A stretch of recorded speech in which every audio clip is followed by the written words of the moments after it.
So many people ask me, how do you write a book? I have an idea, but how do I write it? The first step is to ask yourself, what kind of idea do you have? Do you have an idea for a character? Do you have an idea for a setting? Do you have an idea for a plot? If you don't have all of these, that's where you have to start. You have to make sure you have those three things, because I have tried to write a book where I only had a setting and a character and a mild idea of like some things that happen. Things that happen and plot are not exactly the same thing. Plot is more about the story and the actual, like, the goal of your book. Things that happen are just things that happen. So let's take my most recent book just as an example.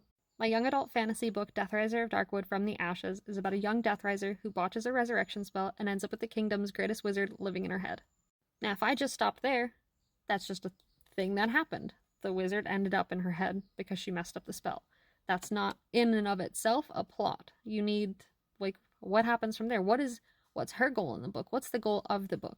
And the goal can kind of change throughout, and you can reveal more of what the overall goal is throughout. You don't have to just upfront be like, and now she's got to get him out of her head. Like, that's a goal. That's one of the plots. But as Tara learns throughout the book and fairly early on, is that there are some bad guys. Like, that's why, the great wizard died, why he ended up in her head. And so not only does she want to get him out of her head, but she also needs to kind of work with him on what to do about these bad guys. So great, you have your character, you have your setting, and you have an actual plot. Now what? Because there are so many people out there who have all of those things. They have this full book idea in their heads, and so many of them will never actually write the book. But the first step, and this is an intimidating one, you just have to get words on a page. They don't even have to be good words.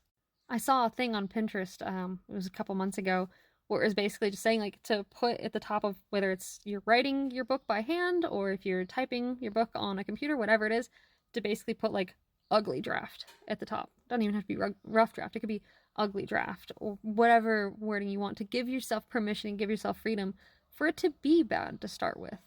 And then from there, you can just start writing. Or, depending on the kind of person you are, I personally am not much of a planner with my writing. I have the general idea of plot, character setting, all that. I know some things that I want to happen along the way to help further the plot, but I don't have a whole concrete idea of, from here to here to here to here. That's more of a planner thing. So if you are a planner, then you would do that first. You would, however you would like to plan. There are programs for that. I cannot be the best advisor for planning because that's not really how my mind works. I'm what's called a pantser, or at least to some extent a pantser, just flying by the seat of your pants, basically.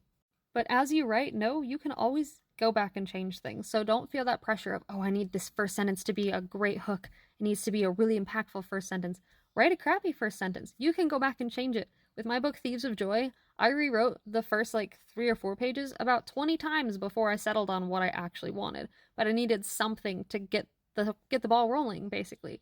And then once I finished writing the story, I could have a good idea of, okay, what is the best way to start this book with the story that I ended up telling by the end? And then you can change anything. It's all easy to change, especially if you're doing it on a computer. It's super easy. Just backspace, type stuff. While you're writing, you don't just want the main plot. You want some little side plots, some smaller things going on. That might look like adding some kind of romance in there. I mean, you could think of, with Hunger Games, there's the romance between Katniss and Peeta, but that's not the main plot. You've got the story where the plot is she's in the Hunger Games, she volunteered for her sister, she's trying to survive the games, and then there's the little side plot, well, not little, I know it becomes a big one, but there's the side plot of Katniss and Peeta. And adding more plots and more little elements throughout makes the book more complex and feel more real and thought out and fleshed out, and it's something that readers can get really absorbed into. Now, if you have any questions on how to flesh out characters and settings and whatever else in a little more detail, I can cover those in separate videos. Just let me know what kinds of questions you have, because this is how to write a book is a very broad topic. It's something that's very hard to just all-encompassing cover in one video. This is a very surface level video that I'm doing here. So specific questions, please ask. And when you're writing a novel or writing a book, it's important to have just a satisfying ending. And satisfying doesn't necessarily have to mean conclusive either. For me, my idea of a satisfying ending, usually there's some kind of twist involved toward the end, but then the end itself, I really like to come kind of full circle in a way, I guess, where it may not be that everything kind of comes back to how it was at the beginning so much as there's an element from the beginning that resurfaces at the end, and whether you've got a new take on it or it's, just like kind of flip it on its head is what I really like to do with my beginnings to ends personally. That's up to the writer, obviously. Maybe you want a happily ever after, just like really satisfying, like swoon happy ending.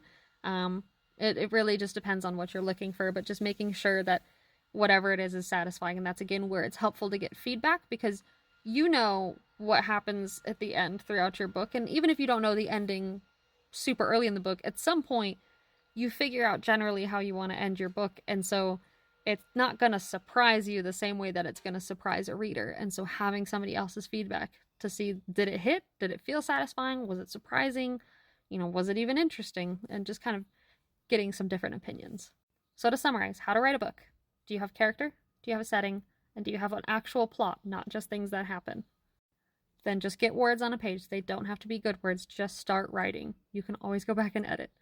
Then once you're done writing that first draft, congrats. Technically, you have written a book. From there, it's just polishing, editing, and doing all the other stuff that comes later, which as an indie author, in my case, is a lot of other stuff. Writing is step one.